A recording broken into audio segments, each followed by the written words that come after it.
Hey, this is Mike. Thank you so much for choosing this video. Today we're checking out a 2023 Volvo S60 Recharge all-wheel drive Ultimate Black Edition.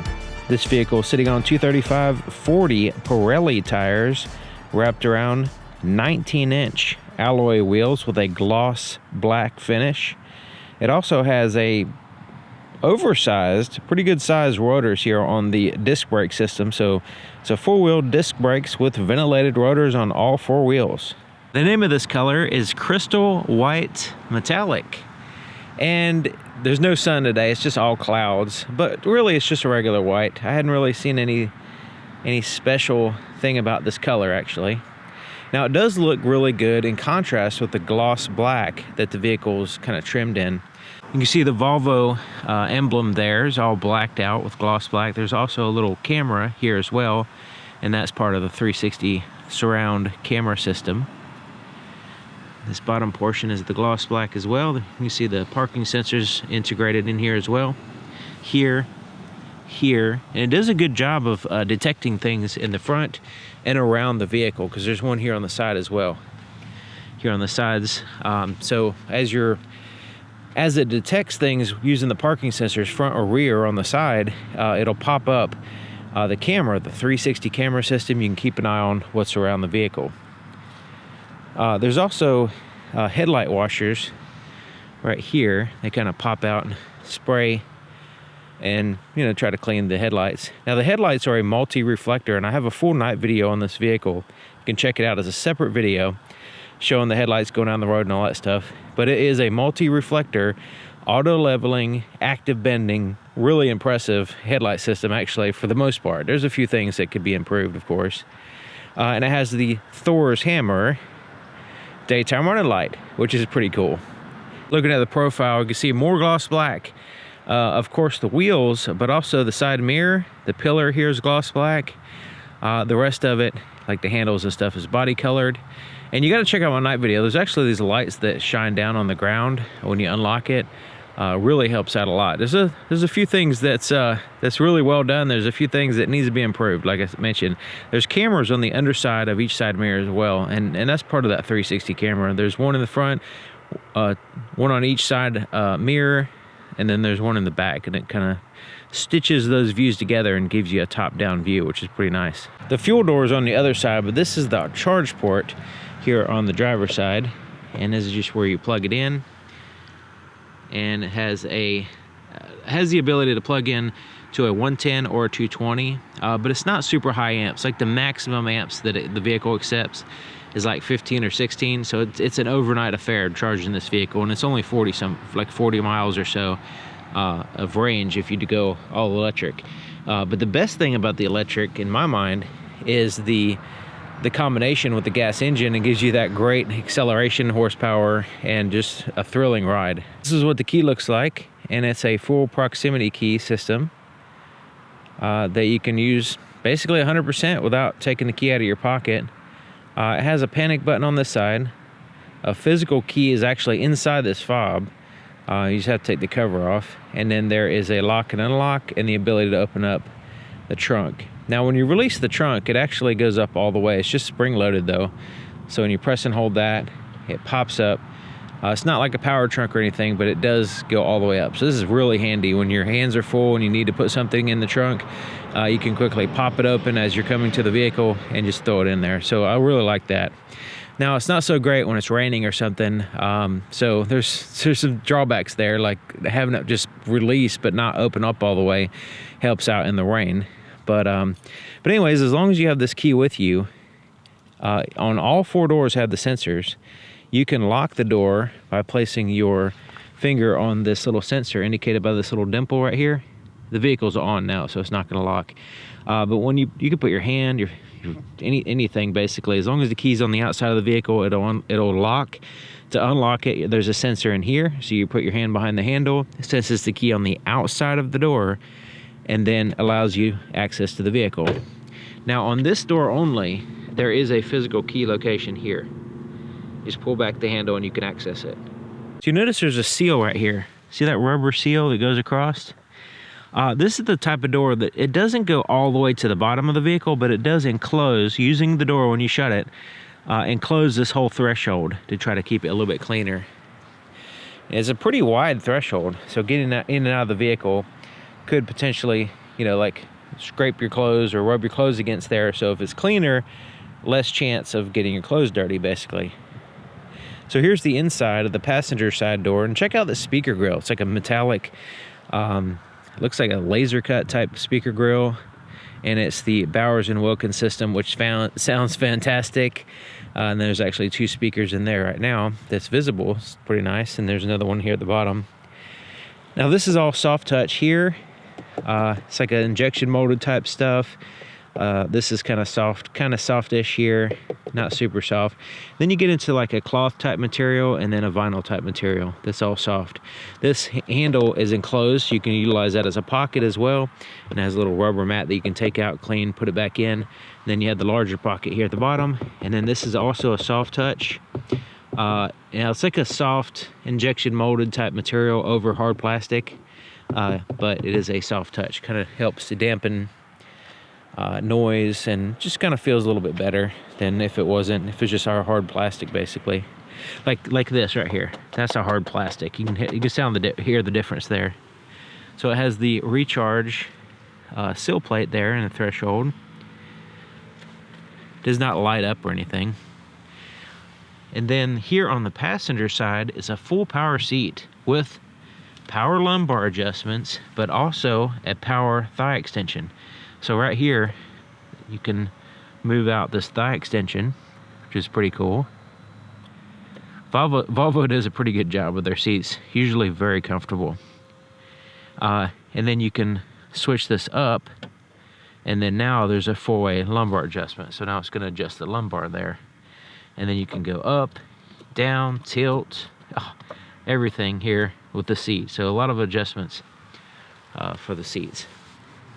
These are heated as well, and there's a combination of cloth and a leather seating surface here. It also has this stitching, which is really nice, and the piping right here on the side, contrasting with the seat. Now it says on the window sticker that this is a combination of leather, leatherette, and Napa leather, and textile, which is the cloth there. So this kind of looks like regular leather. This kind of looks like the fake leather. So I don't really know exactly, but that's what it says on the window sticker. But overall, the seat looks good and is comfortable and is heated as well. And a lot of articulation, except for the headrest. You can adjust the seat just the way you want it. I suppose I should use the more accurate term, the head restraint, because this is for safety, basically, and that's why it's not adjustable. So that way it can, be a safety piece instead of just a comfort piece. And Volvo is all about safety features. They're the ones that invented the seat belt, like this type of seat belt. Volvo did that. Okay, so look at the floorboard. There's the Berber type carpet that snaps in place. Pretty good amount of leg room. And you can see there's a lot of carpet there. Here on that center console, a lot of carpet. You have a kind of like soft-ish, more rubbery, soft than anything portion there that your leg can rest on. And this is a hard touch plastic where the glove compartment is. It's felt lined as well. And the pretty good sized glove compartment. Go in there quite a ways. Now this surface is the soft touch again. Here, here, and here. It's kind of rubbery soft. And check out this metallic portion. It's kind of like textured. And that helps out with reflections. But it looks really nice. Hopefully the camera can pick up on the details there. And also like the vents, they're really easy to articulate and open and close. You can open and close them, and then you just kind of take that one knob and move it around and adjust it the way you want it.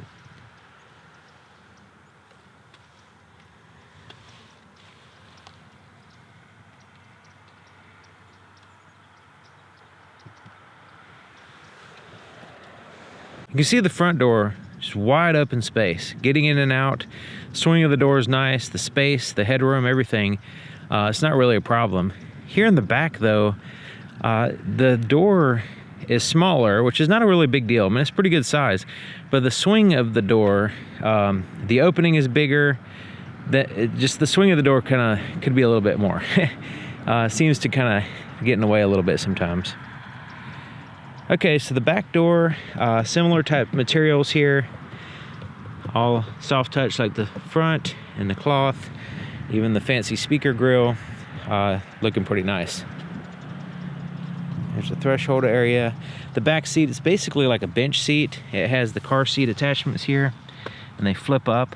These little covers do not come off. I mean, I guess you could take them off, but they're intended to flip up. You attach the car seat and then flip down, which is nice. Now the armrest has these cup holders. They go back in place, out of the way. You also have a pass through there, but the seats don't fold down. They are fixed in place. There's the floorboard. The floor mats snap in place. There's also a net pocket on the back of the seat, which has that same kind of rubbery, kind of injection molded type soft touch over hard plastic. There's also a 3-stage heated seats back here as well. There's the controls for that. And there is a USB-C, 2 of them, 2 USB charge ports back here. And you notice this little flat portion there kind of protects the floor or the carpet there on that ridiculously huge hump in the middle of the car.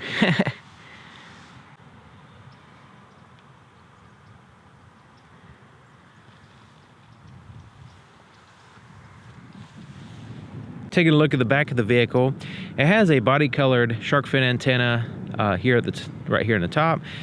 The third brake light is at the top of the glass here, LED.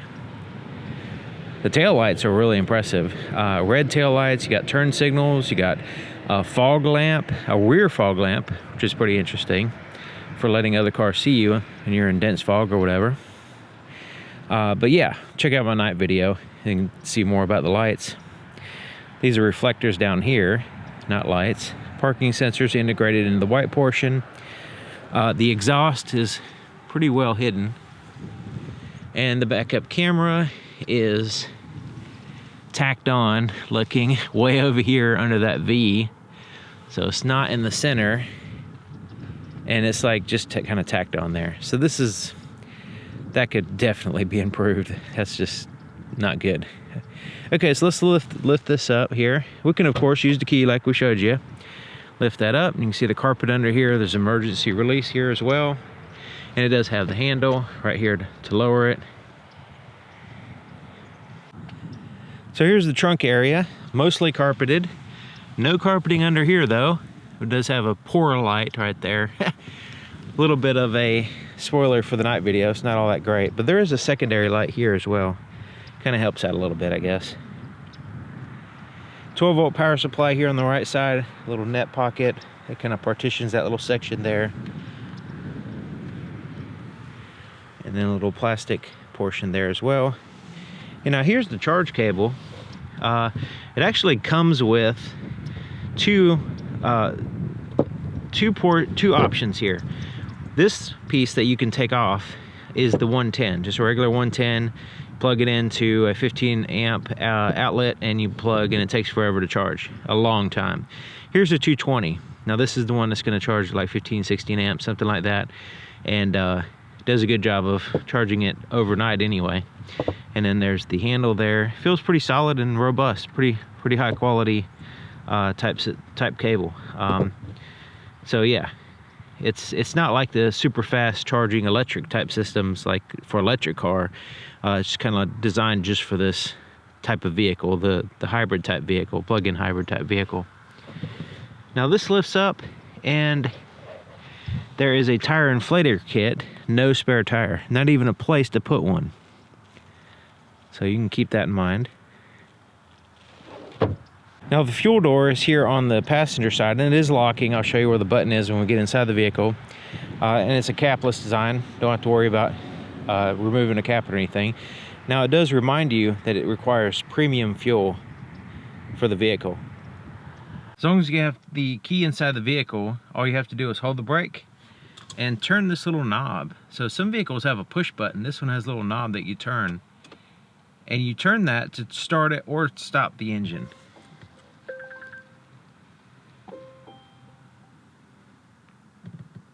And since this is a hybrid vehicle, the engine may not start up. It's probably just gonna run off electric. So let's go ahead and put it into power mode. And we're gonna go into this stuff in a few minutes, just so we can get the engine started. So we can see what it looks like when we open the hood. Here's the floorboard in front of the driver's seat. Floor mat snaps in place. There's the accelerator, brake pedal, and a nice big footrest. Let's take a look under the hood. The hood latch is kind of way back here on the side. To release the hood, the latch is actually yellow. You should be able to see it in there. But it's basically right above the right side of this emblem, right in here.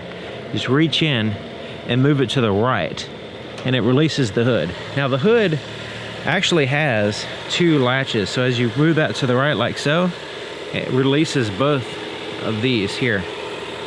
So you see them right up there. So the hood's secured with two, which is nice. But you notice there's no insulation underneath the hood, which is surprising. And then there's seals across the back of the engine compartment, mostly for noise and airflow. But here's the engine compartment, and for the most part it looks fairly normal. It has a soft, kind of like super foam soft cover here. There's the air filter, and then it has heat shielding and insulation there on the firewall, because it does have a turbocharged engine, so it builds up pretty good amount of heat back there. Since this is a hybrid vehicle, it has a regular engine, the 2.0 liter 4-cylinder turbocharged direct injection engine. Now by itself it's 312 horsepower, and then you have 143 horsepower on the electric motor portion, which provides the all-wheel drive system as well. And combined it puts out 455 horsepower and 523 pound-feet of torque. And you feel it too. You can actually feel the impressive power this vehicle has when you put it in power mode. Now it has an 8-speed Geartronic, is what they call it, automatic transmission. And it has the E all-wheel drive. In other words, it uses the electric portion to propel the vehicle. And the acceleration between shifts, because it has the shifts to manage on the engine, the electric portion kind of fills in the shift point, so you're not having too much of a lag and slowing you down. So it just has a really good linear acceleration, just keeps you going, and very impressive and fun to drive. Blind spot detection system and rear cross traffic alert indicators there on the side mirror. That little line illuminates when there's a vehicle there in your blind spot. It also gives you an audible alert as well. So the inside of the driver's side doors, just like the passenger side, except for it has a few more buttons. There's two presets for the power seat here for the driver. Door lock controls, the power windows are here, and they're one touch up and down. So you can see it, just push it, goes down, same thing going up. But when you just press it gently, it moves down quite slow. So just kind of do it a little bit so you can see, so you can get real precise with it. Side mirrors are adjusted here. You just pick a side and pick a side here and adjust the little joystick there. If you push both of these together, it power folds the side mirrors. Press them both together again, it'll unfold them. Also, you can set it to where it'll power fold them when you lock the vehicle as well. The rear glass is one touch up and down as well, and it goes almost all the way down. That's as far back down as it goes. All right, so basically the same power seat here for the driver, with the thigh extension, the four-way lumbar adjustments, up, down, tilt, all that good stuff.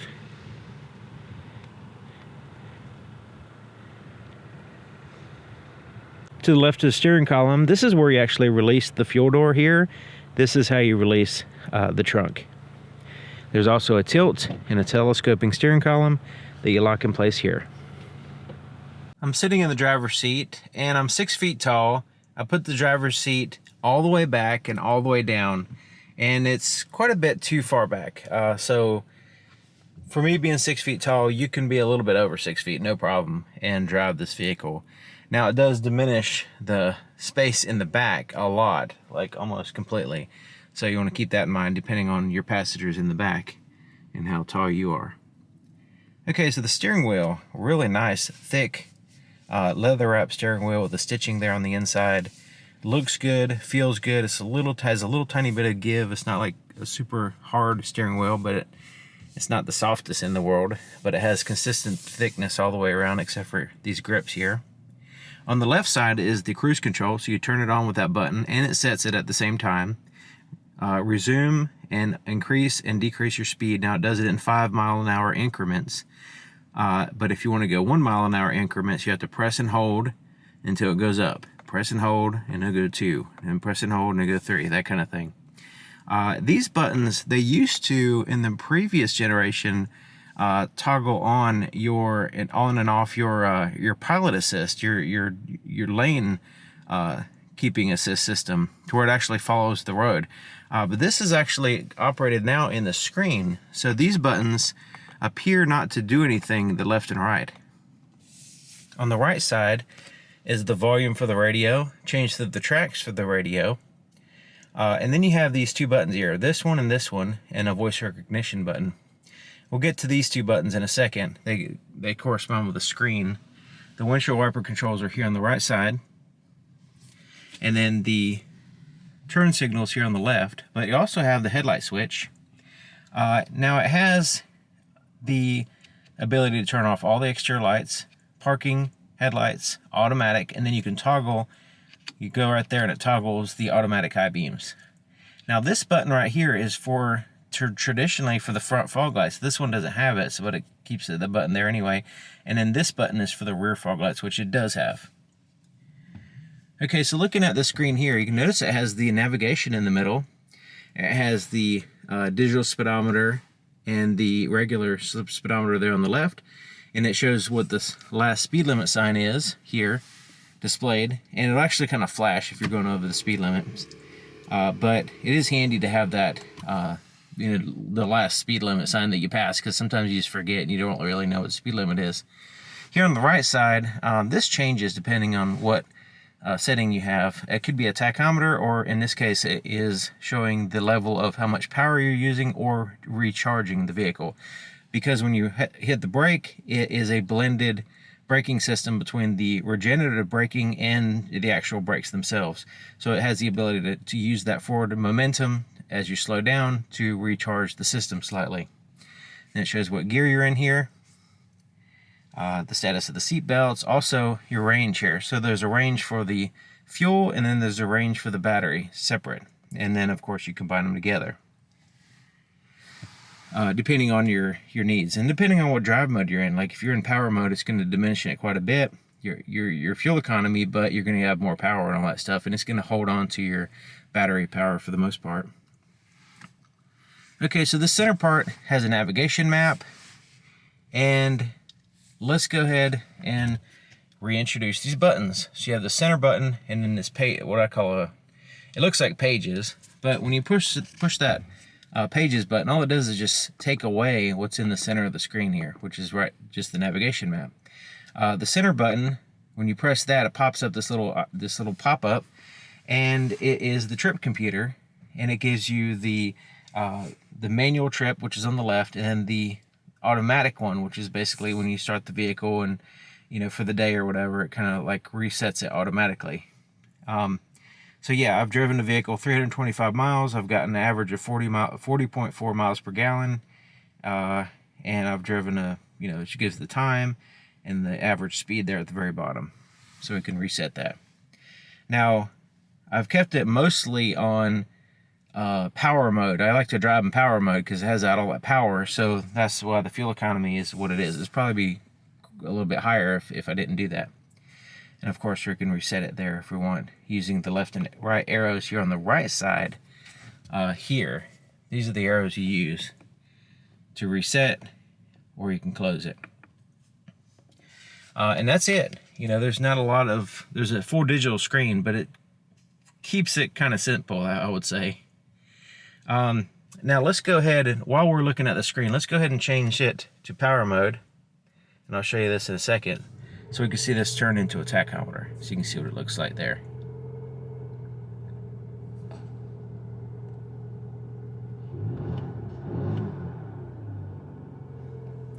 All right, let's take it, put it back in hybrid. Now let's go to this screen here.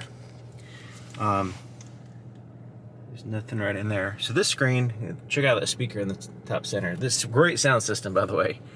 But here's the center screen, and Volvo's had this look for a while, but this is the Google system, an Android Google system. It's a Google system. I don't think it's actually Android, it's a Google system.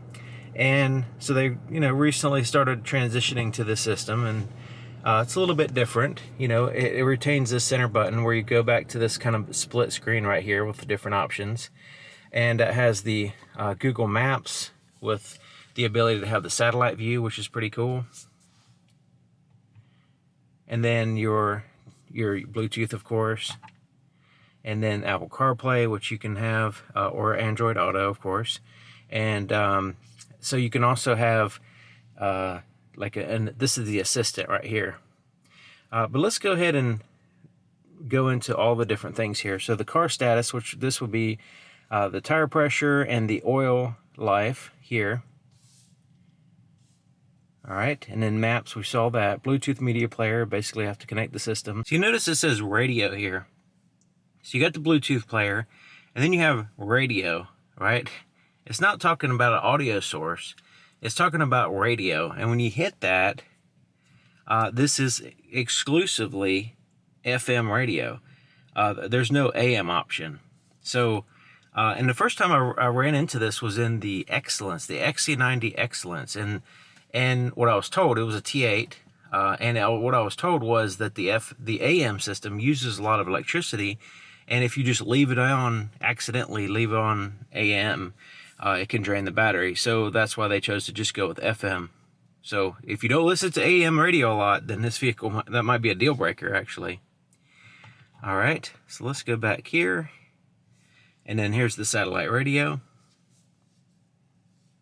There's different channels, then you can have favorites, and then you can sort by categories, that kind of thing. There's a little gear there that you can adjust different settings there as well. All right, and then your phone, once you pair your phone, you have access to that. And then Apple CarPlay, of course, Google Assistance, air quality, which is kind of interesting.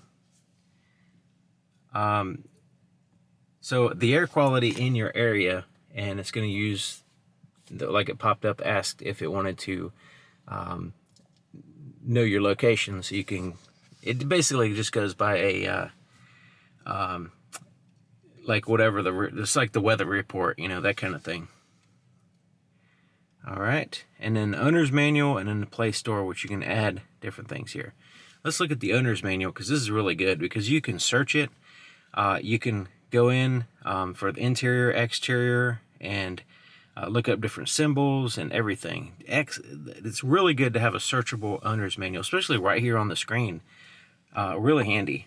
You can pull this down. It kind of gives you sort of like what your phone would do, give you additional information by pulling down from the top. Okay, so there's your camera. We'll get to that in a minute. And then here's your settings. So let's go into settings. And this is where I was going into the driving. The top one is a driving as hybrid, power, and pure, and constant all-wheel drive, which is more for like, slippery conditions or whatever, off-road, a little bit off-road, or just not perfect conditions, I guess. But the hybrid is a really good blend, because you have lots of power when you push the accelerator, but it tries to save you fuel, just kind of in its nature. Power gives you everything the vehicle has. It combines the electric and the gas to give you the most power, and it is awesome. Pure, it gives you pure electric power. Now, if you floor it, then it will switch over to hybrid and start using the engine for some reason. So it's not able to go pure like it says. I thought it was going to be a pure experience. When I first started driving it, it's for the most part, it is almost all electric. But if you hit the accelerator a little bit too hard, then it's going to switch over to hybrid permanently. You know, like it's going to switch right over there. Now, you can choose to always start in pure mode, to use the battery first. The battery usage, we can actually have it to where it just saves fuel here. Hold, which is holding the battery charge, or charge the battery if it's low. And you can actually use the engine to charge the battery while you're driving. Now, if you do that a lot, it's going to use more fuel because you're charging the battery and you're driving the vehicle at the same time. So it's better to plug it in to charge it. The pilot assist, this is where you can turn that on and off. Lane keeping aid, roadside information, ready to drive notification, creep. Basically, creep is, if you turn that on, then it just disables one pedal drive. So when you release the brake, it's going to creep forward like a normal car that most people are accustomed to. Now, if you want one pedal drive type experience where you let go of the accelerator and it slows the vehicle down, then you want to turn that off.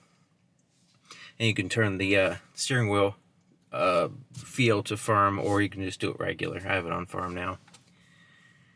All right, the next one, there's a lot to go through. I'm just going to go through here and just kind of show you the different settings here. Bluetooth, sound, controls. So this is where you can have the light controls.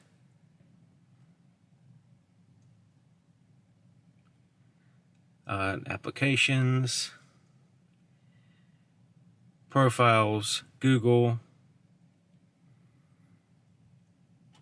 It has Google Assistance, and then the system, change the language and stuff here. Units, you can change the units here. Alright, now let's go into the camera. Hit the camera button. Now when you put it in reverse, it's going to automatically pop up. But this is the top-down 360 camera view, and this is really handy. So you notice that these little, when you tap the screen, the parking sensors and the rear auto brake options are here. You also have the ability to see one side, front, back, side, and see what's going on. Same thing with the rear. Now when you put it in reverse, this is what you're going to see. It has active guidelines and the view behind the vehicle. You notice it's kind of like not in the best position. It's kind of underneath that ledge, and you know, like water droplets and stuff get in the way, and it's when it's raining, and it's not that great, and it's also offset. So in a 360 view, there's slight stitching problems back here because of the location of that camera, but in the front as well. But I don't know, it's just not all that great. Should be a little bit, I think it should be positioned in a different place. So there's climate control buttons here, and it pops up. Fan speed, where you want the air to blow. Right here, you can have it on automatic as well. Front and rear defrosters, air conditioning, recirculate the air, and temperatures, in which you can link those together. You also have the heated seat for the passengers, the 3-stage. Heated seat for the driver, but also a 3-stage heated steering wheel as well. All right. So that's kind of a quick rundown of this screen. It's relatively easy to use once you know about everything, and know how to use it and what to press. So I think it's a pretty good system. There's the volume for the radio, probably in pause as well, change to the tracks. Redundant buttons for the front and rear defrosters, 4-way flashers are here. This is a temperature sensor, and this is just a blank spot. So that kind of looks like a little SD card, mini SD card port, but it's actually just a little temperature sensor. And check out this Orrefors Sweden crystal shifter.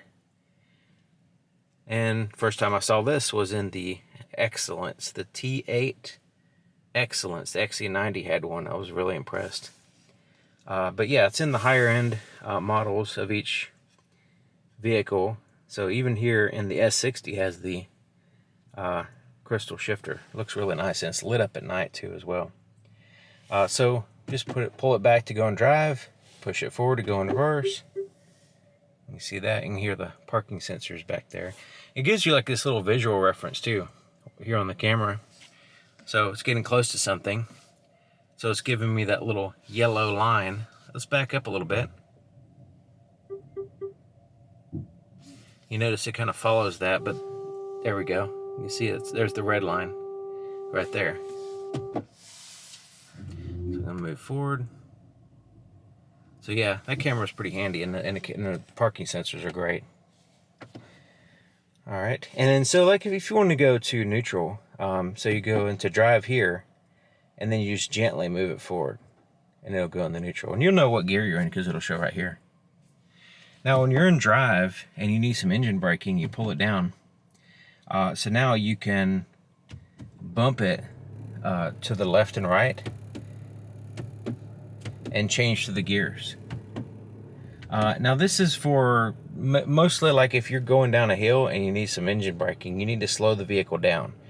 That's basically what that's for. And you pull it back down again to go back into drive. That's the park button. Push it, goes in park. And that's the start stop button. You stop the vehicle, you turn that as well. So there's a little roll top desk type cover, and it has these cup holders. One is lower, one is higher. Has little arms to spring in. Check out this damage. Look at that. I got it when this vehicle has like 2,800 miles, and this came in to me like this with this huge scratch here and here, as well as a chunk missing out of the leather. I don't know how that happened, but anyways, I didn't do it. Electronic parking brake here, and you pull it up to engage it. It engages the rear wheels. Hold the brake, push it down to release it. This is the auto brake hold. So when you come to a complete stop, if this is turned on, it has a little indicator light that it's on and off. It'll hold the brake for you until you push the accelerator. So this is kind of rubbery soft armrest. Not very cushy, but it is soft. This lifts up, and it has almost no space in here. Like I looked at that, I said, well, that might be a good place to put my cell phone, but my cell phone doesn't fit in here. Any way you put it, it doesn't fit. So I guess some people's cell phone would fit in there, but that doesn't mine. And then there's a USB-C and charge and access port here as well, and a 12-volt power supply. Kind of hard to get, and it's not illuminated either. Check out the night video on the pluses and minuses on this vehicle regarding that. Okay, so HomeLink garage door opener controls are underneath the auto dim rearview mirror, and the actual side mirrors are also auto dimming as well. And you have these lights. You just kind of tap them to turn them on. All of them you can turn on with that button, which is pretty cool. You have roadside assistance as well here. There's this little swipey sensor that is for the sunroof. We'll get to that in a minute. The visors have this like vinyl type material on them, black, and then the headliner is a cloth. Has like a light and mirror, a little clip right here. It does not extend out.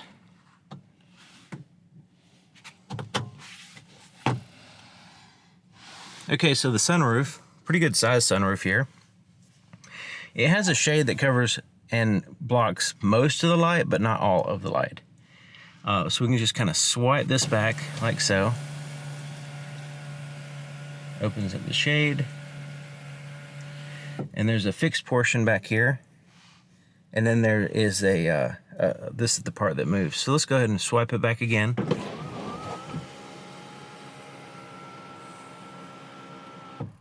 Swipe it back again. All right, that's as far back it goes. All right, swipe it forward.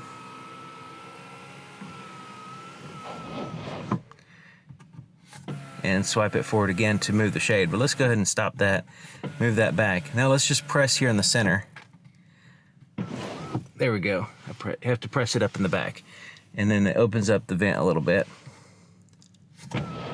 Close it, and then swipe it forward again. Okay, so let's look at the visibility here in the back. No problems at all that I've had. Now, it has of course, it has pillars back there and stuff, but as far as just general visibility, it's no worse than, it's better than a lot of vehicles. You can see out the window, you can see out the side there, over my shoulder is fine, the side mirrors are fine. Now, of course, it has the technology like the parking sensors, rear cross traffic alert, blind spot detection system, the full 360 camera system, all that stuff. So it has not been an issue at all as far as driving this vehicle, changing lanes, backing out of parking spaces, anything like that. Avoiding curbs, stuff like that. It's been fine. Now, if you go over 10 miles an hour, this camera will turn off. But the turning radius is fantastic on this vehicle. When I first got in it, I was like, does this have four-wheel steering? Because it has such good turning radius. I mean, look at that. Really nice. So maneuvering through parking lots, the camera helps, but that turning radius is so satisfying. When you're parking and just kind of moving around tight spaces, helps out a lot.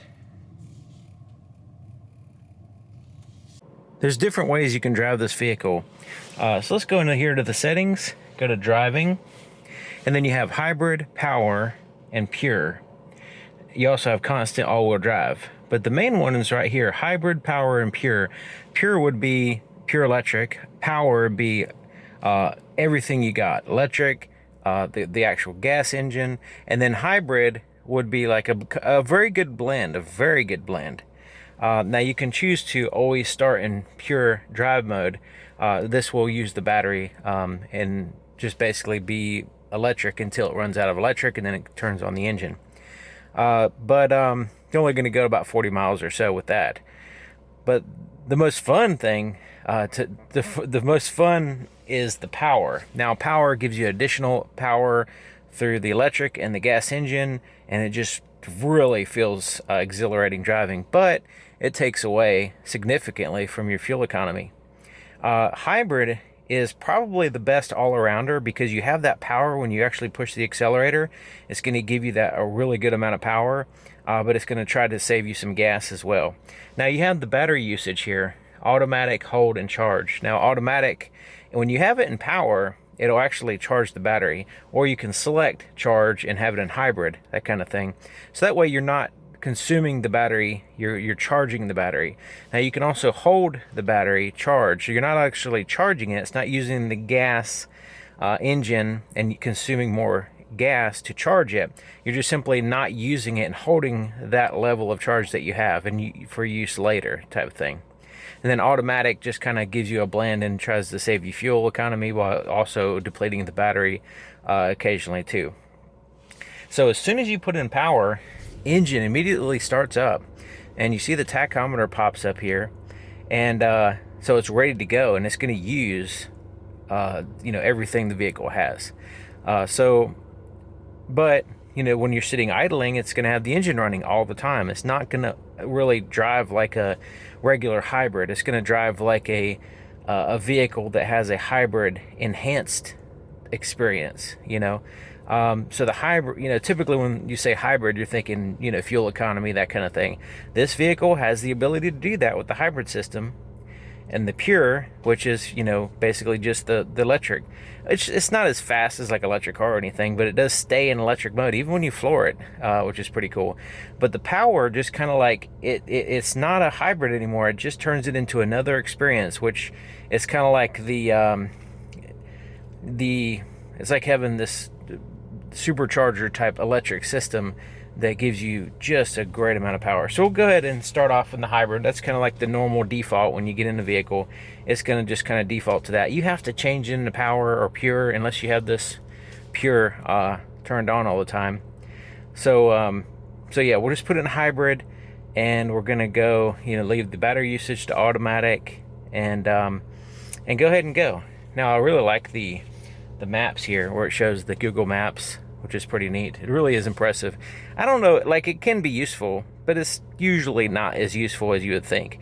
Sometimes it's better to have the map actual, just like a regular line map, because you can see a little bit better. This gets a little confusing because there's so much detail here. But it is kind of neat to show your friends and just kind of look at it, to see your bearings and all that stuff. Love the shifter too. All right, so let's go. So it's one of those type of vehicles that's very fun to drive. It's very fun to drive. It has, I think just Volvo in general, I like the way they design the vehicles, the way they ride, the ride quality, and just overall experience is nice. Okay, so now the engine's off, we're on electric power. And it's relatively quiet. But when you're in a hybrid mode, it will, kick in the engine as soon as you push the accelerator and when you need that extra power. So you're not going to be... The only time you're really lacking is when you're in the pure mode. It's just the electric motor, and it's it's going to be not as exhilarating. But we'll start off with this.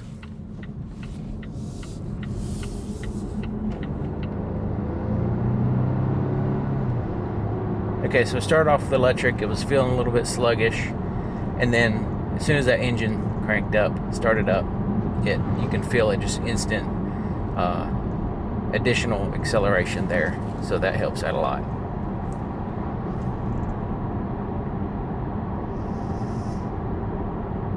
Now this vehicle doesn't have the smoothest ride in the world. These aren't really that bumpy of roads, but you can feel a pretty good amount of the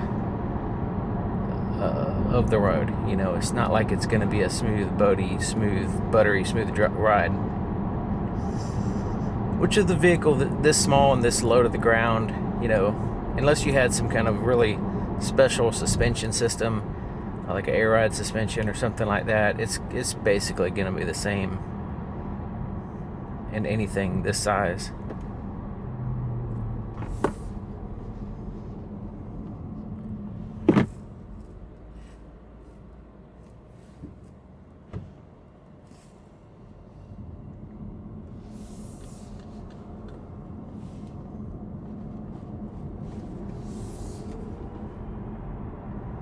I'll keep it in electric by not pushing the accelerator too much.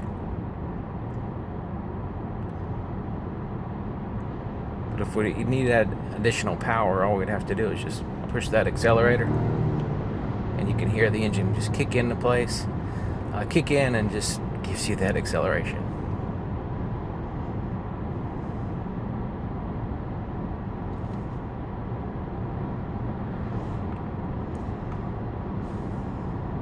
So on a smooth, relatively straight road, this is relatively flat. We're not going up and down hills. It's fine. I mean, it's just a nice cruising vehicle. You can accelerate fast. You can maintain high speeds, and most of the noise outside the vehicle is suppressed anyway. You can still hear wind noise. You can still hear vehicles passing by. Not as much road noise though, so that's good. Road noise isn't that bad. You heard that truck go by. Now the cruise control system with the steering assist, it kind of wanders a little bit, kind of fights with you a little bit. That's always been a problem that I've had with Volvo, is the steering assist system is hit or miss.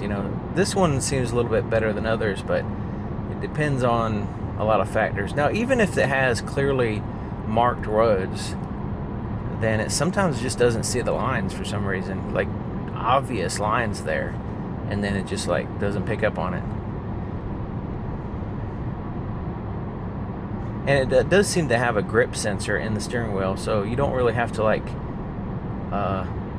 when you're holding the steering wheel, as long as you just hold it, it'll know that you're holding the steering wheel. But as soon as you let go, it's gonna give it a little bit, and then it'll tell you to put your hands back on the steering wheel. And you simply just grasp the steering wheel. You don't have to, like some vehicles, you're gonna have to jiggle the steering wheel to let the vehicle know that you're holding it. But this one doesn't have that with that grip sensor. And it does a good job of keeping you at a safe distance between you and the vehicle in front of you. And man, we're going to have to go on another road because I need to put it in power mode and just accelerate, because that transmission does a great job. This is just kind of normal driving right here, but I'm going to get some shots of just kind of flooring it here and there, and just so you can see how impressive it is. Unlike a electric car, though, the actual electric part is the weakest part when it's by itself, the pure mode. I mean, it's not like super slow or anything. I mean, it's fine. You can drive no problem and accelerate, and you can, you know, pass cars or whatever. But that combination with the power mode is just, it's just fun. It is really fun and addicting to drive in that mode. It is surprising how powerful this vehicle feels when it's in that power mode. But the transmission, when it's in that mode, you can feel the transmission just shifting perfectly. It just gives you that, you know, perfect stepped acceleration. And of course, the electric part is doing a significant amount as well, which is kind of filling in those gear shifts. Typically with a regular transmission, there's this lag between gear shifts, and then so when you lag, what do you call it? When you change gears, it's going to have like a lag, you know, and you know, the faster the shifting, the better. But with the electric part, you have that constantly going even when you're changing gears, so it kind of probably makes the transmission feel better than what it really is.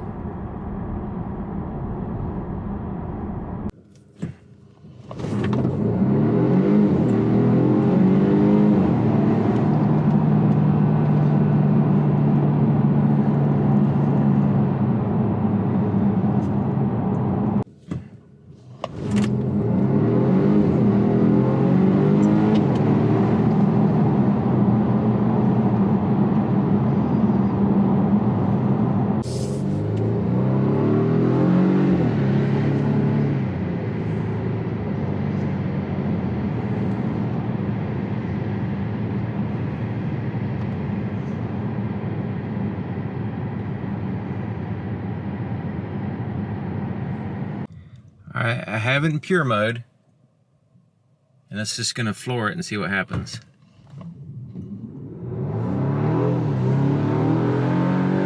Automatically changes to hybrid.